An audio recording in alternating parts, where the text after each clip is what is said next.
बिहार डुबल क्रांति news channel में आपका स्वागत है। आज के मुख्य समाचार। जारी है जंग, चिराग पासवान ने अपने चाचा पशुपति पारस के खिलाफ मोर्चा खोला। दिल्ली में राष्ट्रीय कार्यकारिणी की बैठक अपनी आंखों के सामने दिवंगत पिता रामविलास पासवान द्वारा बनाई। लोजपा पार्टी में दो फाड़ देख चिराग पासवान चिंतित और परेशान हैं। चाचा पशुपति पारस की बगावत के बाद चिराग को पार्टी से बाहर कर दिया गया है। अब चिराग चाचा की रणनीति तोड़ने के लिए बैठक कर रहे हैं। दो गुटों में बटी लोक जनशक्ति पार्टी की लड़ाई परिवार पार्टी के बाद चुनाव आयोग तक पहुंच गई। चाचा पशुपति पारस और भतीजा चिराग पासवान दोनों पार्टी का असली नेता होने का दावा कर रहे हैं। दोनों पार्टी का झंडा बैनर पर अपना अपना वर्चस्व जमा रहे हैं।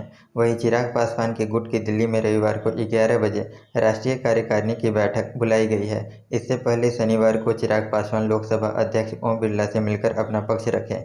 हालांकि ओम बिरला पिछले हफ्ते ही पशुपति पारस को लोकसभा में जनशक्ति पार्टी के नेता के तौर पर मान्यता दे चुके हैं। चिराग पासवान ने इस पर भी नाराजगी जाहिर की है। चिराग ने कहा कि स्पीकर ओम बिरला को हमारी पार्टी का संविधान देखना चाहिए, उसके बाद विचार करना चाहिए। लोकसभा में लोजपा के 6 सांसद, लेकिन अलग थलग पड़े चिराग। लोकसभा में इस पार्टी में 6 सांसद हैं और इनमें से 5 पारस को अपना नेता मान चुके हैं। पार्टी के अध्यक्ष बनने के बाद पशुपति पारस ने पुरानी कार्यकारिणी भंग कर नई अस्थायी समिति बना दी है। पशुपति पारस ने राष्ट्रीय कार्यकारिणी में नए सदस्यों की नियुक्ति की है। महबूब अली कैसर और वीणा देवी को राष्ट्रीय उपाध्यक्ष बनाया गया है। सुप्रीम कोर्ट जाने की तैयारी में चिराग। इधर लोजपा अध्यक्ष पशुपति पारस ने पार्टी के अध्यक्ष पद के लिए हुए चुनावों को सही ठहराया है। उन्होंने कहा कि पार्टी के संविधान के अनुसार चिराग पासवान न तो राष्ट्रीय अध्यक्ष हैं और न ही संसदीय दल के नेता हैं। उन्होंने कहा कि पार्टी नियम कानून से चलती है। इस दौरान पशुपति पारस ने चिराग पासवान पर तानाशाही का आरोप लगाया। वहीं पैरों के नीचे से जमीन खिसकने के बाद भी चिराग हार मानने को तैयार नहीं है। उन्होंने सुप्रीम कोर्ट तक जाने की तैयारी दिखाई है। लोकसभा में चिराग का संविधान नहीं चलता। वहीं बीते दिनों लोजपा में खींचतान को लेकर लोकसभा स्पीकर ओम बिरला ने कहा कि लोकसभा में चिराग पासवान का संविधान नहीं चलता और न ही किसी पार्टी का संविधान। वहां संसदीय प्रक्रिया के तहत ही कार्रवाई की जाती है। हालांकि स्पीकर ने कहा कि पार्टी में जारी अंदरूनी कलह से उन्हें कोई लेना देना नहीं है। कोविड-19 तीसरी लहर को लेकर केंद्र की राज्य सरकारों को चेतावनी। बिना जमीनी हकीकत जाने न दे ढील। लॉकडाउन हटते ही एक बार फिर बाजारों में भीड़ उमड़ने लगी है।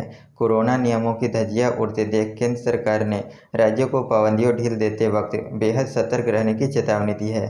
साथ ही संक्रमण की रोकथाम के लिए राज्यों को 3T+ भी फॉर्मूला अपनाने को निर्देश दिए हैं। Monsoon update. आज दिल्ली, उत्तर प्रदेश और बिहार समेत इन राज्यों में भारी बारिश। मौसम विभाग ने जारी किया अलर्ट।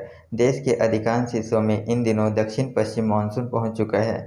पहाड़ों से लेकर मैदानों तक बारिश हो रही है। बारिश के चलते कई राज्यों में बाढ़ जैसे हालात बने हुए हैं। मौसम विभाग ने अगले 2 दिनों तक बारिश का अलर्ट जारी किया है। मौसम विभाग का कहना है कि अगले आने वाले 2 दिनों तक बिहार, झारखंड, उत्तराखंड, उत्तर प्रदेश में ऐसे ही बना रहेगा। इसकी वजह से हल्की, मध्यम और भारी के साथ अति भारी बारिश की संभावना बनी हुई है। मौसम विभाग ने वज्रपात गिरने की भी संभावना जताई है। बिहार में भारी बारिश। बिहार में शनिवार शाम से लगातार बारिश हो रही है। बिहार के कई जिलों में रविवार सुबह से बारिश हो रही है। मौसम विभाग ने बारिश और वज्रपात को लेकर विशेष अलर्ट जारी किया है। मौसम विभाग का अनुमान है कि प्रदेश के सभी 38 जिलों में रविवार को भारी बारिश के साथ तेज हवा चलने के आसार हैं। राज्य में 21 जून तक ब्लू अलर्ट पहले से है। बिहार में तो बारिश से जनजीवन अस्त व्यस्त हो गया है। IMD ने बिजली गिरने की भी आशंका जताई है। विभाग ने इस दौरान लोगों से घरों में रहने को कहा है। नेपाल में भारी बारिश और बाढ़ का असर बिहार पर भी दिख रहा है। बिहार की सभी छोटी बड़ी नदियां उफान पर हैं। 22 जून से गुजरात में गरजेंगे बादल। वहीं मौसम विभाग के मुताबिक अगले 2 दिनों के दौरान गुजरात क्षेत्र, सौराष्ट्र कक्ष, दमन और दीव एवं दादरा और नगर हवेली में हल्की से मध्यम बारिश होने के आसार हैं, जबकि उत्तर और दक्षिण गुजरात तथा सौराष्ट्र कक्ष में भारी से भारी बारिश का अनुमान है। 7th पे कमीशन। केंद्रीय कर्मचारियों की पेंशन को लेकर किया गया बड़ा बदलाव, रखी गई ये शर्तें। 7th पे कमीशन। केंद्रीय कर्मचारियों की पेंशन को लेकर बदलाव किया गया है। अब कर्मचारी नेशनल पेंशन स्कीम और ओल्ड पेंशन स्कीम में से किसी एक ऑप्शन को चुन सकते हैं। केंद्रीय कर्मचारियों की पेंशन को लेकर बदलाव किया गया है। नेशनल पेंशन स्कीम और ओल्ड पेंशन स्कीम में से किसी एक ऑप्शन को चुन सकते हैं। इस योजना का लाभ उन परिवारों को नहीं मिलेगा जिसका सदस्य मर चुका है। नई दिल्ली। केंद्रीय कर्मचारियों की पेंशन को लेकर बड़ा बदलाव किया गया है। अब कर्मचारी अपनी मर्जी से नेशनल पेंशन स्कीम और ओल्ड पेंशन स्कीम में से किसी एक ऑप्शन को चुन सकते हैं। कर्मचारियों को मिलेगा विकल्प। सीसीए रूल्स 2021 के नियम के 10 के अनुसार केंद्र सरकार के ऐसे कर्मचारियों जो नेशनल पेंशन स्कीम के अंडर आते हैं उन्हें अपनी मर्जी से मृत्यु से पहले पुरानी पेंशन स्कीम और नेशनल पेंशन स्कीम के तहत जमा पेंशन कॉर्पस का फ़ायदा चुनने का ऑप्शन मिलेगा। लेकिन इस योजना का लाभ उन परिवारों को नहीं मिलेगा जिसका सदस्य मर चुका है। नेशनल पेंशन स्कीम का लाभ बाय डिफ़ॉल्ट। इसके अलावा अगर कोई कर्मचारी इन दोनों में से किसी ऑप्शन को नहीं चुनता है तो उसे नौकरी के पहले 15 वर्षों के लिए पुरानी पेंशन स्कीम के तहत लाभ दिया जाएगा। फिर उसे साल के बाद नेशनल पेंशन स्कीम का लाभ डिफ़ॉल्ट रूप से दिया जाएगा। पुरानी पेंशन योजना का डिफ़ॉल्ट ऑप्शन मार्च 2024 तक पहले से ही दिया हुआ है, भले ही कर्मचारी 15 साल की नौकरी पूरी कर चुका हो। क्या कहता है सीसीए रूल्स 2021? गौरतलब है कि सीसीए रूल्स 2021 को 30 मार्च 2021 की गजट नोटिफिकेशन के जरिए नोटिफाई किया गया है। इसके अनुसार एनपीएस के अंडर में आने वाले सभी कर्मचारी गवर्नमेंट जॉब में आने के समय नेशनल पेंशन स्कीम का लाभ पाने के लिए फॉर्म 1 में एक ऑलयान का यूज करेगा। इसके अलावा केंद्रीय सिविल सेवा नियम 1972 या केंद्रीय सिविल सेवा नियम 1939 के तहत उनकी मृत्यु या के कारण बोर्डिंग या छटनी पर रिटायर होने की स्थिति में लाभ मिलेगा। ऑफिस मेमोरेंडम किया जारी। इस नियम के अनुसार सरकारी कर्मचारी जो पहले से ही सरकारी जॉब में हैं और एनपीएस के अंडर में हैं उन्हें भी जल्दी ही फॉर्म 2 में इस तरह के चुनने देंगे।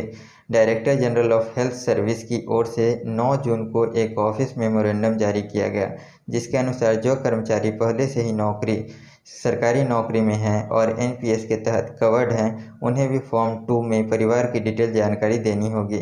यह डिटेल रिकॉर्ड में सेव रखने के लिए ज़रूरी है।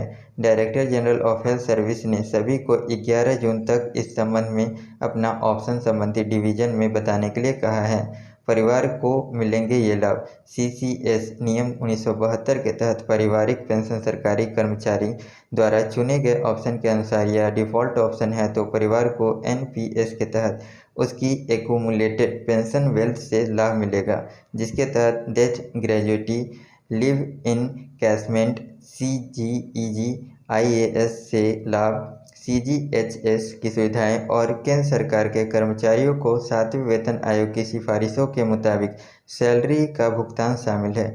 इस तरह से केंद्रीय कर्मचारी के पेंशन में बड़े बदलाव किए गए हैं। धन्यवाद। अगर आपको हमारे द्वारा दी गई जानकारी पसंद आई हो तो हमारे चैनल को लाइक एंड सब्सक्राइब करें।